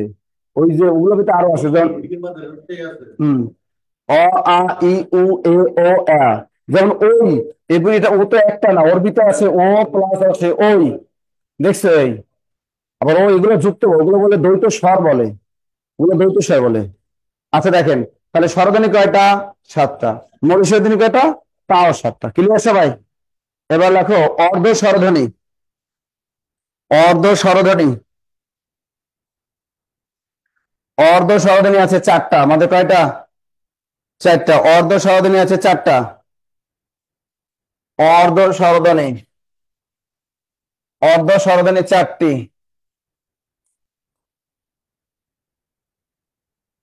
অর্ধ স্বরধ্বনি কয়টা আমাদের? অর্ধ স্বরধ্বনি আছে আমাদের 4টা। দেখো, রস্বই, রস্যু, এ, ও। 4টা। মানে এই 4টি ধ্বনি উচ্চারণ করতে ঠোঁট তুলনামূলকভাবে একটু কম খোলা থাকে। এই জন্য আমাদের অর্ধ স্বরধ্বনি কয়টা? 4টা। দ্রুত রাখো। অর্ধ স্বরধ্বনি কয়টা? 4টা। অর্ধ স্বরধ্বনি কয়টা? 4টা। রস্বই, রস্যু, এ, ও। এবার লেখো অর্ধ স্বরধ্বনি। বিবৃত স্বরধ্বনি। আরেকটা আছে কি? সংবৃত স্বরধ্বনি। এবার লেখো সংবৃত স্বরধ্বনি। বাংলা ভাষায় সংবৃত স্বরধ্বনি আছে কয়টা? 2টা। কি কি? একটা হলো রস্বই আর একটা রস্যু। এরপর লেখো তাহলে বাংলা ভাষায় বিবৃত স্বরধ্বনি আছে কয়টা? বাংলা ভাষায় বিবৃত স্বরধ্বনি আছে কয়টা? একটা, শুধু স্বরে আ। কারণ এই ধ্বনিটা উচ্চারণ করতে আমাদের ঠোঁট কি একটু বেশি খোলা থাকে। আজকে রাত 9টায় একটা ক্লাস আছে আমাদের, বাংলা বানান রীতি। ঠিক আছে? এই ক্লাসটা একদম পাবলিক হবে, বিসিএস ব্যাচের ক্লাস। যারা অনলাইনে আছেন রেডি থাকেন, রাত 9টায়। খাওয়া দাওয়া করে না, জুম অ্যাপে না, ওটা ফেসবুক গ্রুপে। যারা খাওয়া দাওয়া করে রেডি হইবেন আপনারা।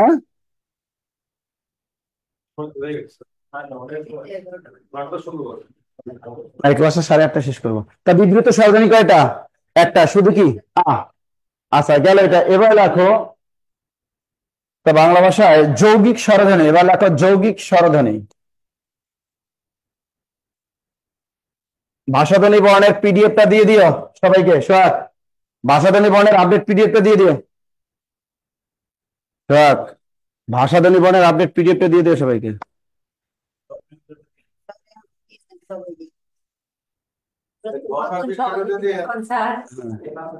এবারে কি লিখবেন? লেখো যৌগিক স্বরধ্বনি, অবলিক দিয়ে লেখো দ্বিস্বরধ্বনি। দ্বিস্বরধ্বনি। তা যৌগিক স্বরধ্বনি অথবা দ্বিস্বরধ্বনি আছে কয়টা? 25টা। দ্বিস্বরধ্বনি কয়টা? 25টি।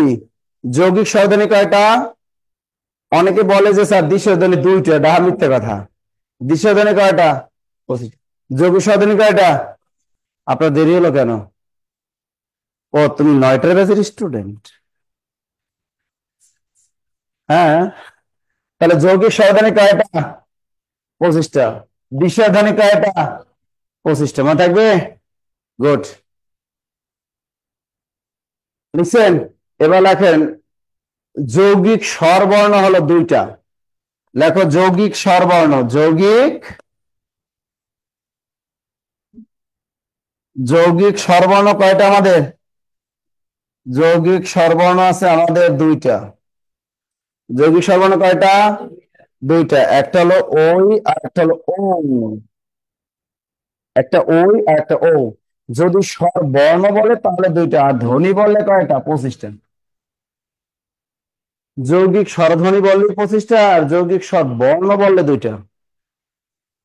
সেই এই যে দুইটা দেখো, একটা হলো কি ওই আর একটা কি এই ওই, এটা হলো ও রস্বই ওই, আর ও এটা হলো ও রস্বই ও। ওই এর ভিতরে দুইটা বর্ণ লুকানো আছে ওই। এটা বাজারে গাইডে ভুল আছে, বাজারে গাইডে দেওয়া আছে অ রস্বই ওই, এটা ভুল। আমরা কিন্তু কাউকে ডাকি না ওই, এদিকে আসো ডাকে, বলে কি ওই। আমি তো বলি না এই না ওই বলি, কোনটা বলি? তুমি কি বলো? তোমাকে কি বলে ডাকে? হ্যাঁ, জানি না আমি এটা। নাম ধরে ডাকে। নাম ধরে ডাকে। এটা কি কয়? এটা আমার একদম পছন্দ না আসলে। এটা পছন্দ না। আমার কথা শোনেন, এই হাজবেন্ড তো হাজবেন্ড, তাকে নাম ধরে ডাকার দরকার কি? এটা বাংলা নাটক গুলো দেখি নাম ধরে ডাকে, এদের সম্পর্ক কখনো টিকে না। এই কোনো ফাইজলামি, কারণ তুমি তবে ই ডাকো, হ্যাঁ।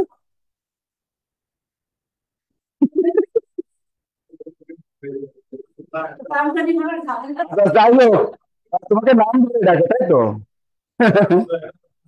নাম কি? জুয়েল, সোহেল। তোমাকে তোমার স্ত্রী ডাকে এই সোহেল কাছে আসো, এরকম বলে? না কি বলে ডাকে? কিরকম ডাকে? কিরকম ডাক দেয় তোমাকে? হ্যাঁ? কিন্তু তোমাকে না ডাকতে উচিত ছিল, ওই তুমি শুনছো, ওই তুমি একটু কাছে আসো, এরকম ডাকা উচিত ছিল না তোমাকে?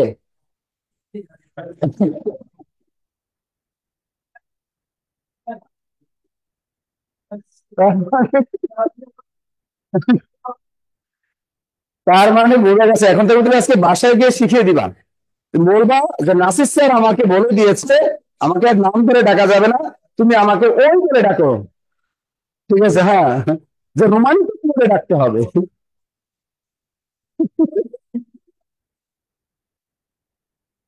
যে স্যার তো জানি কেমন, তাই না? যে স্যার তো নিজের এক্সপিরিয়েন্স নাই। এই যারা অনলাইনে আছেন, আপনারা ঠিক আছেন তো? হ্যাঁ, ওই আরেকজন জি স্যার, আমি আদর করে বলি। হ্যাঁ, তাহলে অনলাইনে যারা আছে তারা ঠিকই আছে। তাহলে ওই আবার ওর কি ও, তাই না? এভাবেই। আচ্ছা, এরপরে আমরা এই দুটো গেল। ব্যঞ্জন ধ্বনির ভিতরে একটা দেখো, আমাদের ব্যঞ্জন ধ্বনি 30 দেখেন। স্পর্শ ধ্বনি কয়টা? এই আমাদের স্পর্শ ধ্বনি আগে ছিল 25টা, এখন হলো 20টা। আমাদের বাংলা ভাষায় স্পর্শ ধ্বনি কয়টা? আগে ছিল 25টা, এখন কয়টা? এখন স্পর্শ ধ্বনি বা স্পৃষ্ট ধ্বনি কয়টা? 20টি। হ্যাঁ, 5টা চলে গেছে। আওয়ামী লীগ সরকার 5টা কমাই দিচ্ছে। 5টা কমাই দিছে। এখন এরকম না যে বিএনপি এসে তোমার 5টা আবার বাড়াই দিবে, এরকম না, বাংলা ভাষা এরকম। হ্যাঁ, আচ্ছা যাও। তাহলে বাংলা স্পর্শধ্বনি কয়টা? 20টা। হ্যাঁ, ও বাদ দেখতে থাকো কি কি বাদ। এই যে ক, চ, ট, ট, প, কচা ট প। এগুলোকে 5টা বর্গে ভাগ করতে পারি, কচা ট প। তা ক বর্গের ধ্বনি ক, খ, গ, ঘ। চ বর্গের ধ্বনি চ, ছ, জ, ঝ। ট বর্গের ধ্বনি ট, ঠ, ড, ঢ। ক বর্গের ধ্বনি ত, থ, দ, ধ। প বর্গের ধ্বনি প, ফ, ব, আর একটা কি ভ। এই দেখো, 1, 2, 3, 4। এই 4 5 কত? 20। এই 20টিকে বলা হয় কি? স্পর্শ ধ্বনি। এটা কিভাবে স্পর্শ হলো? এই ধ্বনিগুলো মানে এগুলো ইপটিজিং ধ্বনি বলা যায়। মুখের ভিতরে মানে জিহ্বাটা এই কি একটু টাচ করে, এই ধ্বনিগুলো উচ্চারণ করতে কোথাও না কোথাও কি একটু টাচ লাগে, ধাক্কা দেয় না। অটো গাড়িতে, অটো রিক্সায়, বিভিন্ন জায়গায় জেলা শহরে বা দেখবা অটো রিক্সা আছে, একটা রিক্সায় 4 5। ঢাকা শহরে মিরপুরে অভাব নাই। এগুলো আছে। তো অটো গাড়িতে উঠতে হলে কিন্তু নারী পুরুষ সমান তালে একসাথে উঠে। তাই কখনো একটু ধাক্কা লাগে, আবার কখনো একটু লাগে না, লাগে লাগে না, এইটাকে তাই স্পর্শধ্বনি। এবার বুঝছেন? Right? হ্যাঁ, বাদ। তাহলে এগুলোকে বলে কি? স্পর্শধ্বনি। মনে থাকবে? এগুলো কি বলে? স্পর্শধ্বনি। হুম। তবে একটা জিনিস মাথায় রাখবেন, যে এই স্পর্শধ্বনির কাজটা আমাদের যারা ইয়াং জেনারেশন আছে, ছেলেরা খুব অ্যালার্ট। কোনো যদি পাশে একটা মেয়ে বসে, তা সহজে কিন্তু গায়ের সাথে গায়ে লাগতে দেয় না ছেলেরা। এটা বাস্তব, আমি দেখেছি, ফলো করছি। কিন্তু বুড়িয়ে বেটাকে পাশে বসলে খবর আছে, ঠিক না? এরা তুমি দেখবা দুষ্ট, কারণ আমরা উঠলে সবসময় যদি দেখি গাড়িতে কোনো একটা মেয়ে মানুষ বসছে, সবসময় চিন্তা এটা মাইন্ড করে না কি, নাকি একটু রেস্ট্রিক্টেড থাকার চেষ্টা করি। কিন্তু বুড়িয়া বেটারা আপনি কি বুঝে ফেলছেন? আমাদের পাশে বসেই তো না, আমার পাশে বসে না। সর্বশেষ কোথায় জানা গেলাম? দিনাজপুর গেলাম, ওই সে কি জানি এয়ার স্টার বিমানে গেলাম। তো ওই বিমানে উঠলে আমি তো বিমানে উঠে দেখি পাশে মাইটে বসে, আমার পাশে কেউ বসে না এখন। ঠিক আছে, তাই উঠছি। তো ওঠার পর দেখি যে আমি এই পাশে বসছি, আমার পাশে বুড়ো দূরে যাওয়া ওই বসে, কোনো মহিলায় বসে না, মনে করেন পুরুষ মানুষই বসছে। আর ওই পাশে দেখি যে একজন, কি রোমান্স, ওরে বাবা রে, কি সুন্দর ঘুম দেয়। আমি কি, ওরে বাবা রে বেটা, আমি কি বেটা কতক্ষণ আর ঘুমাবি, টাইম তো মাত্র 40 মিনিট। টাইম কত ঘুম? 40 মিনিট। হ্যাঁ, এবারে ঘুমাও দিছে তারা। এবার দেখো তাহলে, আবার দেখো, দেখো তো কি সুন্দর আবার ই দেখায়, ওই যে মেঘ গুলা দেখায় আবার। তা বুঝছি যারা নতুন বিমানে উঠছে, এই জন্য কি দেখায়? মেঘ দেখায়। আচ্ছা, এই মুছে ফেলাইলাম ক, চ, ট, ত, প। আচ্ছা দেখো বর্গ, এখন এই প্রথম যে দুই পিস আছে, এই দুই পিস কি? ধরে এটা তো বড় ই আসে, মোছা যায় না তো। আচ্ছা দেখি ক, চ, তাই না? আচ্ছা, আমরা অল্প প্রাণ মহাপ্রাণটা শিখি। প্রথমটা কি? পরেরটা কি? আবার কি? আচ্ছা, বর্গের এই সিরিয়াল 1 নম্বর কি? 5 নম্বর। 2 নম্বর কি? 3 নম্বর। 4 নম্বর। ক্লিয়ার? তো দেখো, 1 নম্বর আর 3 নম্বরটা, 1 আর 3 কি? অর্থাৎ বর্গের 1 এবং 3 কি? অল্পপ্রাণ। আর জোড় সংখ্যা 2 এবং 4 কি? এগুলো এমনি পারা যায়। যেমন তুমি দেখো, উচ্চারণ করো ত আর থ এর মধ্যে, যদি বলি ত, শ্বাস কম লাগছে তার মানে অল্পপ্রাণ। যদি বলি থ, শ্বাস বেশি যায় তার মানে মহাপ্রাণ। যখন আমরা যদি বলি এই বাটি নিয়ে এসো, বাটি, বাটিতে ভাত নিয়ে এসো, আর ব আর ভ, কোনটা অল্পপ্রাণ কোনটা মহাপ্রাণ? বাটি, এই ব অল্পপ্রাণ। আর বাটিতে ভাত নিয়ে এসো, ভ কি? মহাপ্রাণ। রাইট। এখন দেখো, তাহলে ভেজালটা অল্পপ্রাণ মহাপ্রাণ সহজ। এবারে ঘোষ আর অঘোষ। তা বর্গের 1 2 ক খ চ ছ ট ঠ ক চ ক খ, এগুলোকে কি বলে? ঘোষ। আর বাকিগুলো সব ঘোষ। হ্যাঁ। হ্যাঁ, আছে। সাউন্ড ক্লিয়ার না? সেটা বলতে সাউন্ড ক্লিয়ার না, দেখতো। আচ্ছা, এই আপনারা কেউ নাকি সাউন্ড শুনতে পাচ্ছে, আপনাদের হয়তো নেটের সমস্যা থাকতে পারে। আচ্ছা দেখো, তা বর্গের 1 2 কি? অঘোষ ধ্বনি। তার পরীক্ষার বিলিসের কিন্তু অঘোষ ধ্বনি চ হতে পারে, খ হতে পারে। তাহলে ক, খ, চ, ছ, ট, ঠ, ত, থ, প, ফ, এগুলো কি? অঘোষ। আর বাকি যা থাকবে ঘোষে ফালাই দেবা। পরীক্ষায় যদি আসে নিচে কিন্তু ঘোষ দেন, তুমি তো জানোই বর্গের 1 2 কি? অঘোষ। আর বাকি যা থাকবে অঘোষ। Clear sir? জি স্যার, ক্লিয়ার। তা বর্গের 1 2 অঘোষ, আর বাকি যা থাকবে ঘোষ। তাহলে আমাদের নাসিক্য ধ্বনি কয়টা? তুমি আন্দাজে ঢিল মারো। নাসিক্য ধ্বনি 3টা। লেখো নাসিক্য ধ্বনি। আমাদের নাসিক্য ধ্বনি কয়টা? 3টা। কি কি? অ, দন্ত ন, ম। নাসিক্য ধ্বনি 3টা। লেখেন নাসিক্য ধ্বনি কয়টা? 3টা।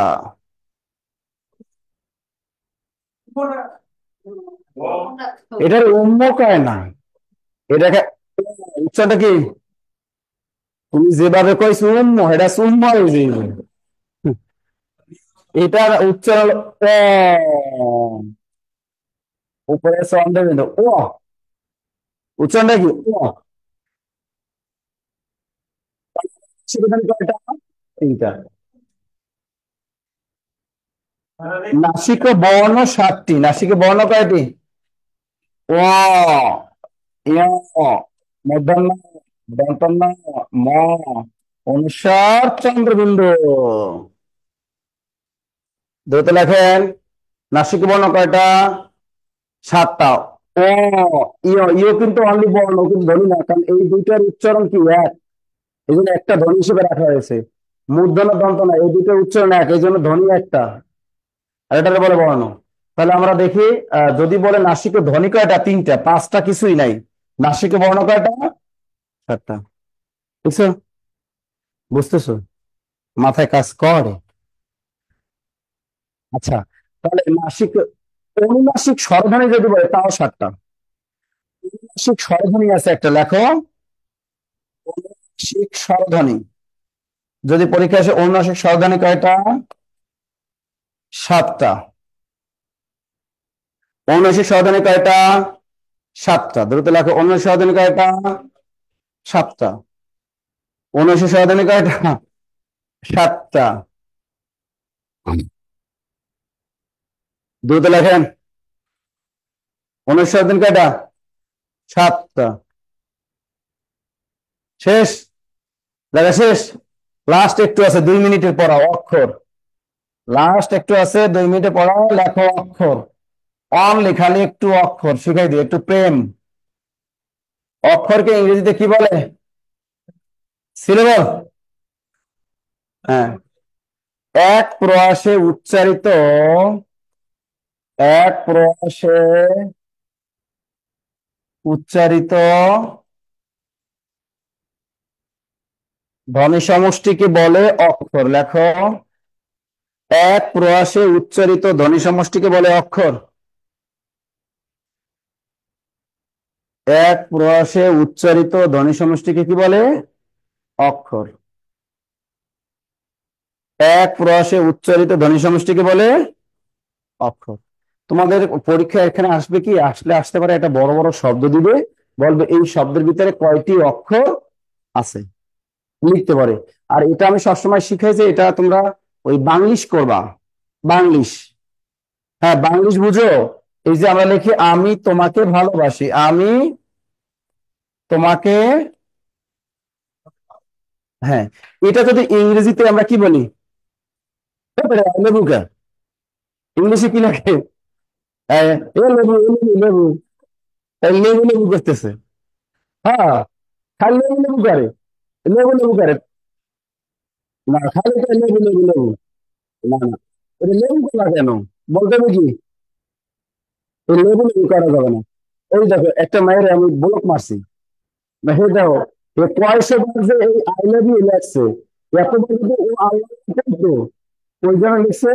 না, ওরে কই যে তুমি যদি এই কয়বার যদি আল্লাহ বিল্লাহ করতে পারো, আমি একটা জবাব দিই, সে গেলে দ্বিতীয় আছে, এই আই লাভ ইউ লেখছে। তা আমি কিন্তু তুমি এই কয়বার যদি আই লাভ ইউ করছি, যদি আল্লাহ আল্লাহ কথা তুমি জানাতে চাইতো। ডাক্তার তাহলে কি মায়ের ভালোবাসাটা পাইতো। ঠিক আছে। তো এখন দেখেন, এই যে আমি তোমাকে ভালোবাসি, এটা বাংলিশ কি? বাংলিশই তো আমি তোমাকে ভালোবাসি।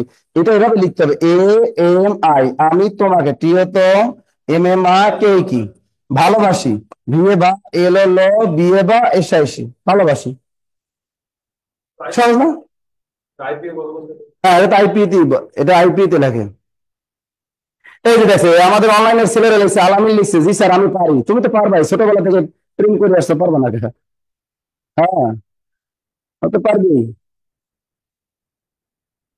আচ্ছা দেখেন, এই আমি শব্দটার ভিতরে ভাওয়াল আছে কয়টা? একটা, দুইটা। তা আমি শব্দে অক্ষর আছে কয়টা? দুইটা। তোমাকে শব্দে 1 2 3, তোমাকে শব্দে অক্ষর আছে কয়টা? 3টা। ভালোবাসার শব্দে ভালো আছে কয়টা? 1 2 3 4। সুতরাং ভালোবাসার শব্দে অক্ষর আছে কয়টা? 4টা। অর্থাৎ উচ্চারণ করে যে কোনো একটা শব্দ বলবে, যে কথা ভালো হবে ওই কয়টাই কি অক্ষর। মনে থাকবে? এখন দেখো, তোমার এর আগে চাকরি পরীক্ষা আছে, যেমন পদ্মা সেতু শব্দে কয়টা অক্ষর আছে? পদ্মা সেতু, বলতো পদ্মা সেতু শব্দে কয়টা অক্ষর আছে? বলেন, বলতে পারবেন? হ্যাঁ, বলতে পারবেন কেউ? বের করো দেখি, অনলাইনে যারা আছেন কয়টা আছে পদ্মা সেতু শব্দে? কটা পেয়েছো? কটা? কটা? Okay. আচ্ছা, পদ্মা সেতু দেখো, POD, পদ দিয়ে দা, পদ্মা সেতু এসেছে টিউতু, পদ্মা সেতু, ভাল কাটা 1 2 3 4। সুতরাং পদ্মা সেতু শব্দে অক্ষর আছে কয়টা? বানান ভুল হবে কেন? পদ্মা সেতু, তাই না? পদ্মা সেতু ভুল হবে কেন? বানান ভুল লেখো, সমস্যা নাই তো, ভালো করে করে নিতে হয়। পদ্মা সেতু, বাউল কাটা ছয়টা। ভালো কাটা থাকলে করে নিতে হয়, তাই না? এই যে অনলাইনে সবাই পারছে, গুড। আচ্ছা দেখো, কিন্তু ভুলে গেছি। হ্যাঁ হ্যাঁ, এটা চাকরি পরীক্ষায় নাতি শি প্রশ্ন মন্ডল। দেখো তো এই শব্দে কয়টা আছে? হ্যাঁ, বলো বলো, বের করো।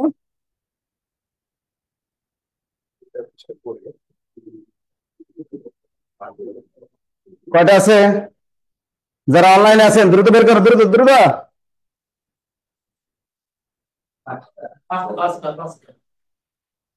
দেখি কয়জনে পারে। আব্দুল মুমিন, কয়টা? কয়টা? মন্ডল আছে। কয়টা? নাতিশীতোষ্ণ মন্ডল কয়টা? এদের অনলাইনে সুমাইয়া বলছে 7টা। হ্যাঁ,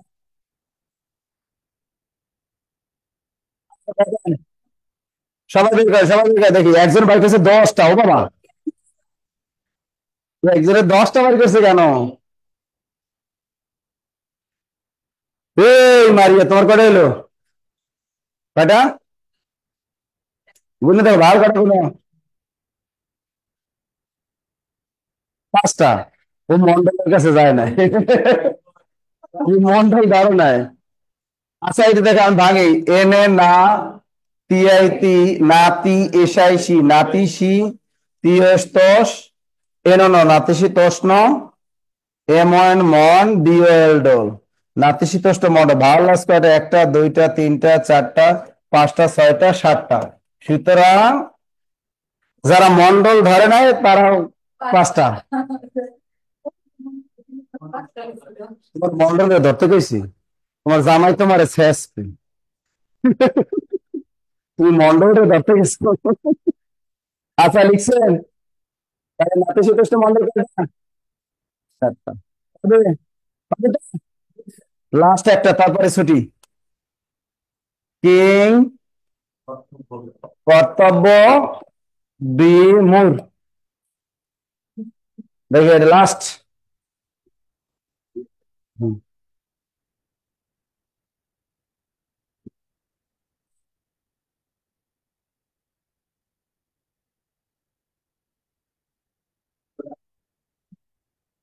কয়টা? দেখি আমার অনলাইনে দেখে। নাদিরা কয় স্যার? 6টা। মাতোহা 6টা, সুমাইয়া 6টা। দেখি আমার অফলাইনে কটাইছে? কয়টা? সবারই 6টা। আমি একটু ভাঙার চেষ্টা করি।